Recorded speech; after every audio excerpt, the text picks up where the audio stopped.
And welcome back to episode 2 of Haley's Hot Take. I am your host, Haley Taylor Simon, talking to you all things hockey per usual. We have a lot to get into on today's episode. We have some Flyers potential news, we have Blues news, and we even have the Final Four for this year's Stanley Cup playoffs. So, a lot to dive into. So, the last time we talked, I said, and I made a prediction. I made a couple predictions, and a couple of them came true. Like I said, the Dallas Stars would advance and beat the Avalanche, which they did. I said the Panthers would end up winning, which they did. Sorry, Bruins, but not sorry because go Cats. And we had the Rangers advance, which I did predict. What I didn't predict was the Edmonton Oilers advancing. I really thought this was all Vancouver. I mean, Vancouver did have a lead in this series. I thought they were the better team, despite the fact, and I know what you're going to say, Haley, the Oilers have McDavid and they have Skinner in net. They have Draisaitl. I understand that. I just thought that the Canucks showed me that they had the potential to advance further in these playoffs, but clearly they don't. Still a young team. They have time. It's not the end of the world for them. But we now have our Eastern Conference Finals between the Florida Panthers and the New York Rangers. And then we have our Western Conference Finals between the Edmonton Oilers and the Dallas Stars. All along, I said that the Dallas Stars would win the Stanley Cup this year. I said it back in August here on the podcast. And I really believe it's going to come true. I understand, I'm a Philly girl. I hate Dallas. I hate everything that Dallas represents. I hate the Cowboys. I hate Jerry Jones, and I hate AT&T Stadium. But do I hate the Dallas Stars? No, I'm like very indifferent. Like I just don't care, I think it's one of those things too that's a very interesting point that, being in Philadelphia, we have so much hate for the Cowboys, but when it comes to other teams in Dallas, we really don't care that much. And maybe you do. Maybe you hate the Stars. Maybe you despise the Dallas Stars, but I honestly don't really care that much. Now, who do I actually hate? I hate those New York Rangers, and I hope that they don't end up winning the cup because that will pain me. And I understand, President's Trophy curse, make that curse happen. I am waiting for the curse to kick in. Last year, you saw with the Boston Bruins, they got, demolished by the Florida Panthers in round one. And now you have the Rangers who are going to the conference finals and they're not slowing down. But again, like think about the teams that the Rangers played, the Canes, the Capitals. Was it really that challenging? Now they have a challenge in the Panthers because Matthew Tkachuk will be the Rangers' worst nightmare. And I sure hope that they just demolish that New York team. Now, when it comes to our friends over the West, as much as I did say, oh, the Stars are going to win the whole thing, the Oilers are still a good team. They're coming off of this electric game 7. And I do believe that this is going to be a struggle for Dallas. I mean, you saw it last year with the Dallas Stars. They struggled against the Golden Knights in the Western Conference Finals, and the Knights ended up winning the whole thing. So the Stars, and they're a very interesting team because they're always on the verge of, advancing, being one of the best teams in the league, right? In terms of the cup. And they never can get there, which is frustrating for them. It's frustrating for their fans. Is it frustrating for me as somebody from the outside looking in? No, but I do feel because in a way, think about it like this. Would you rather your team be consistently good and consistently in the playoffs and getting let down? Or would you rather your team be really bad and not even being in the playoffs? Now, you might say, "Hale, it's better to be in the playoffs than not be in the playoffs." But in my, humble opinion, I think that hurts even more. And I don't know what that's like. Obviously, the Flyers, last time they were in the playoffs was bubble hockey. The Blues were now 2 years out of the playoffs. And luckily, though, they did win that cup in 2018, 2019. But I mean, come on, when you think about the fact that they're always so close, but yet so far, I can't imagine how infuriating that really is. So I do feel for them. I do not feel bad for the Boston Bruins. They've always been, I feel like, good. They've always been a good team. I don't feel bad for them. The Canes, I feel somewhat bad, but it's like, I don't really care. I just don't have that many emotions when it comes to teams not advancing because I am not used to that myself. So I think that because I'm not used to this at all, I'm not used to the teams that I care about actually advancing. I'm like, oh, at least you made it.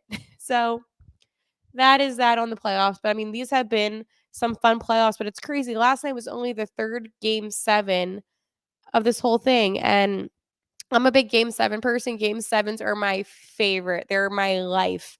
There's nothing better than an NHL game 7. And I don't care what you say. I don't care if you're like, "Hey, like, wouldn't you rather a team sweep?" No, that's not as entertaining. I'm in it for the entertainment factor.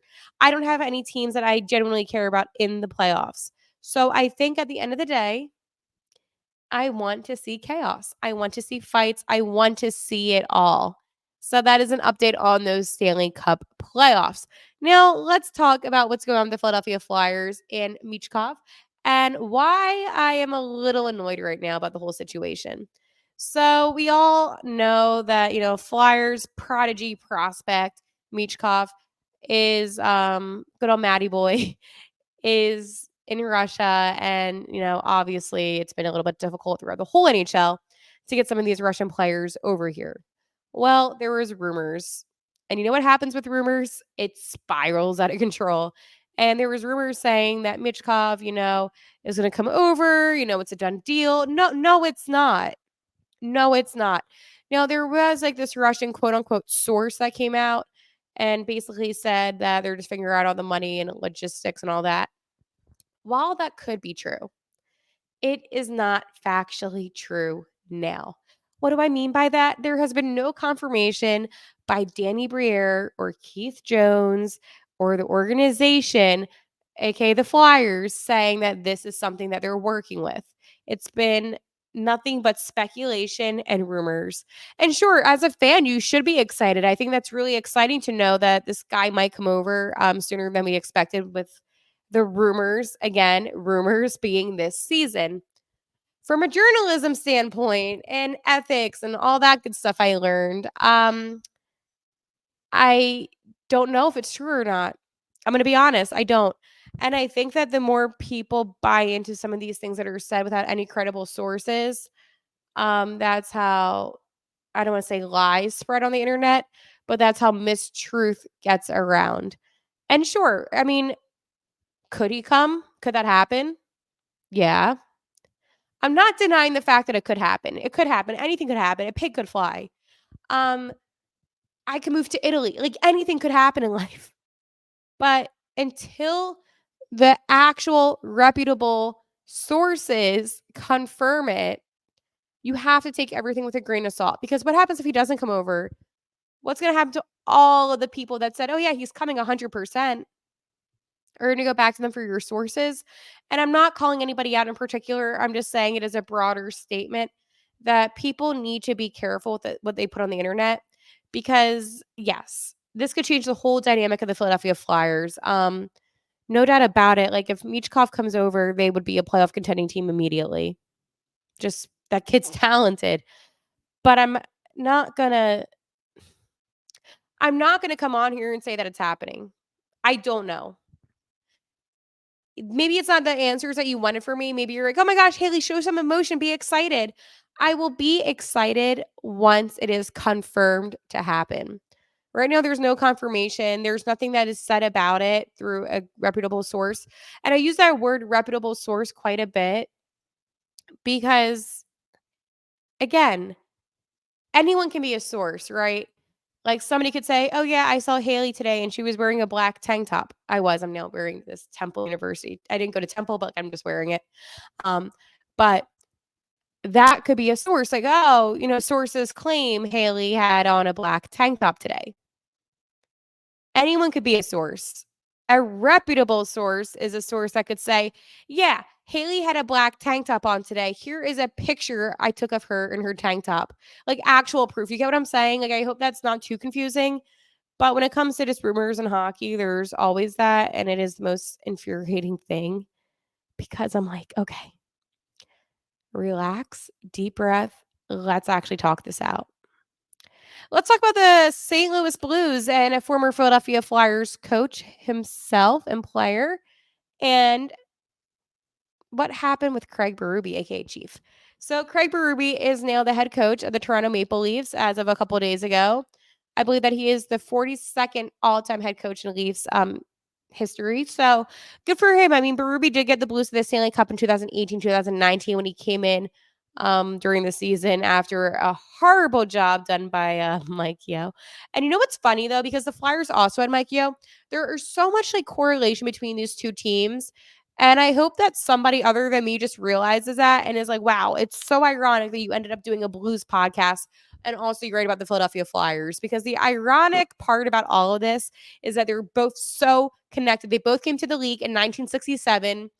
This past summer was all those trade rumors that happened between the two teams.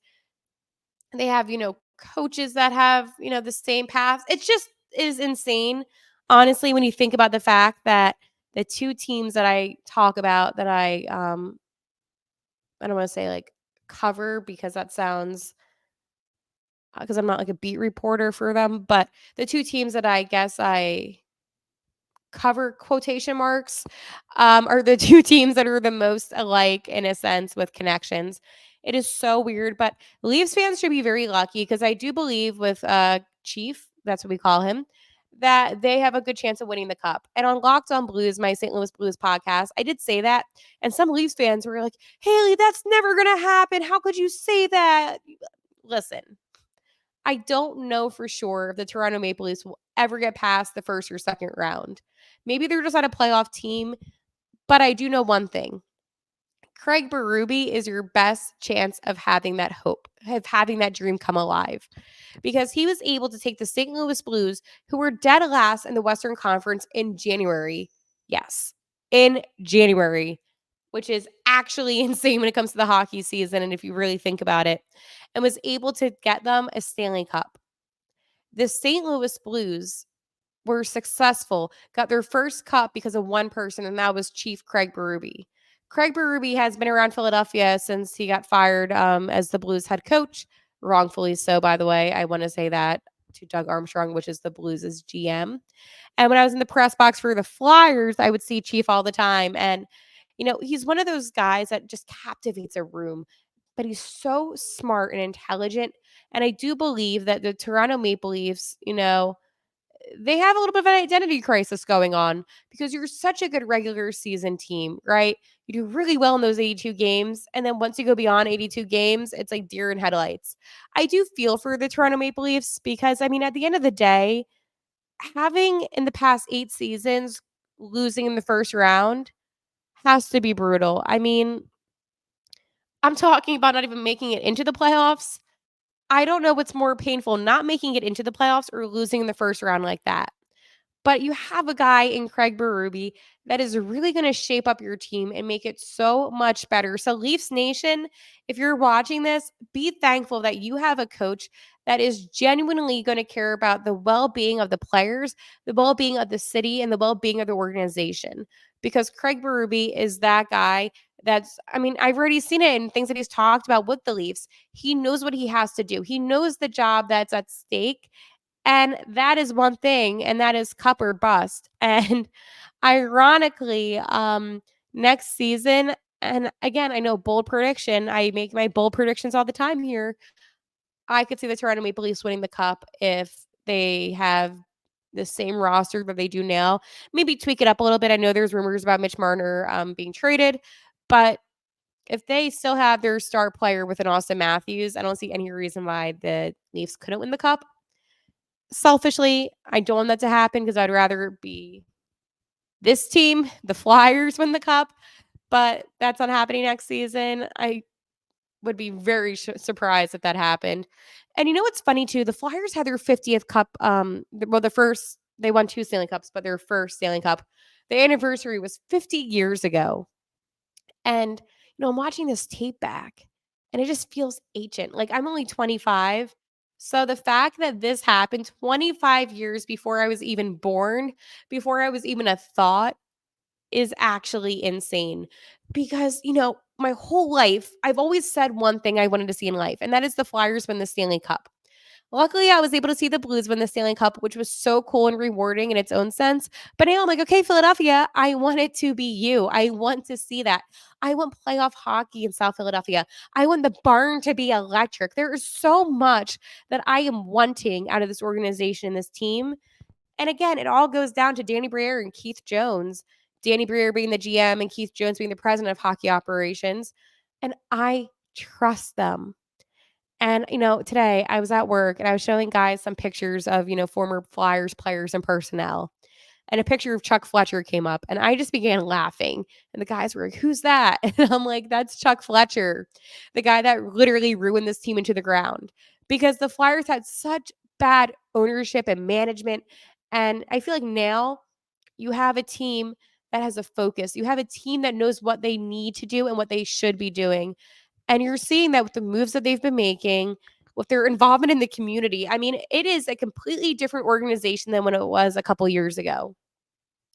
There are not a lot of hockey teams out there, I don't think, that can say that their ownership, their management generally cares about the city as much as the Philadelphia Flyers is do. And maybe I'm a little bit biased, okay, just like a little bit, but I do see it firsthand how much they really are active in this community with the players being active and their charities and just it's a really cool thing to see, so I am happy for them.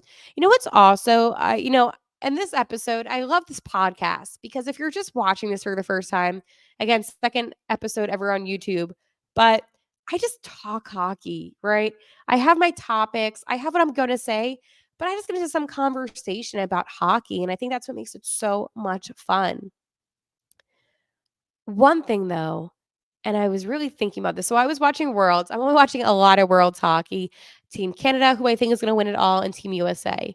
And on Team USA, there is a line. It's the third line. It's Kevin Hayes, Joel Farabee, and Trevor Zegras. Now I know Hazy and Beezer, former teammates.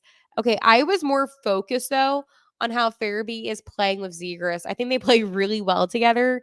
And I know Zegras is best friends with Drysdale. And all I'm saying is from having so many conversations with Jamie Drysdale, interviewing him for an exclusive interview and a couple times, he really does care about Zegras. I mean, even York has said that.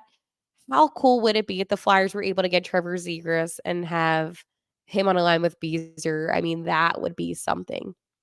I think, though, at the end of the day, there are some really cool things happening in the NHL. I have felt so guilty though about the whole, Arizona relocating to Utah.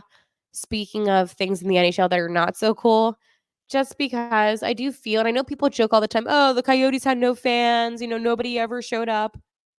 Well, you can be a fan and not show up to games. And what do I mean by that? Sure, a ticket might be cheap, relatively speaking to you, but it doesn't mean that the expense of actually traveling to the arena, paying for parking, food, maybe taking time off work or there's a lot of expenses that do go into going to these games and events. And I think that you can be just as much as a fan at home than you are being in person. But I understand, ticket sales are important and I get that's a big factor. I understand that. But I just, we saw this with the Thrashers and this was the last team that relocated to Winnipeg. So it's the Jets 2.0, my favorite fun fact. Even though I could see the Jets relocating back to Atlanta, it's a whole thing. But to lose your hockey team, I don't know, it just sucks to see. It really and it's a weird thing, right? Like, I grew up with the Coyotes always being around, and this happened with the Thrashers too, but I was younger then. But the Yotes were always around when I was like alive, if that makes sense. And now they're gone. Like there's no more Arizona Coyotes. Like that's a really weird thing to think about. I know they still have, I believe it's the Phoenix Roadrunners, which is the AHL team, which is staying up in Arizona. But you get my point. It is just a really weird thing when you truly process the whole situation to just kind of come to those terms of, oh, wow, just like that, a team can go away. But it has me thinking about other teams that could go away. And that's why I did mention Winnipeg. I mean, I know during, the playoffs, it's packed. They have the whiteout, a bunch of fans show up. But if you even look at it during the like middle of the season, it's kind of empty in Winnipeg. And again, that's a concern. Does this team make enough money? See, it's not about the players. It's not about, the history of, the team once being there and coming back again. It is all about the money. And if you're not bringing in that revenue, then it's going to be really hard to stay. I, I always said that Atlanta would get a team again for, third time's the charm. You had the Flames, you had the Thrashers. Somebody said Thrashers 2.0. I think you just have to completely read on that one. But again, I hate the fact that relocations happen. I'd rather an expansion team happen because it's like the idea of losing, your hockey team in your respective city just it sucks. You've seen that with Oakland. They lost their football. They've lost everything in Oakland actually with, football, baseball. It just sucks. But everything else in hockey is pretty cool. I love hockey. Best sport out there. So tomorrow will begin game one of the Eastern Conference Finals between the Rangers and not Penguins and Panthers. Penguins, yeah, like anybody wants to see Crosby again. No, nobody wants to see that. But that will be tomorrow. So I will be reacting, of course, on my social media. So make sure to follow me on Twitter at Haley T. Simon and on Instagram, Haley T. Simon. And I will talk to you in a couple of days. Again, I know you commented your favorite hockey memories, and we will get into that next episode. Your girl just had a lot to talk about with Michkov and all the rumors and speculation. So I will talk to you tomorrow or the next day. All right, bye.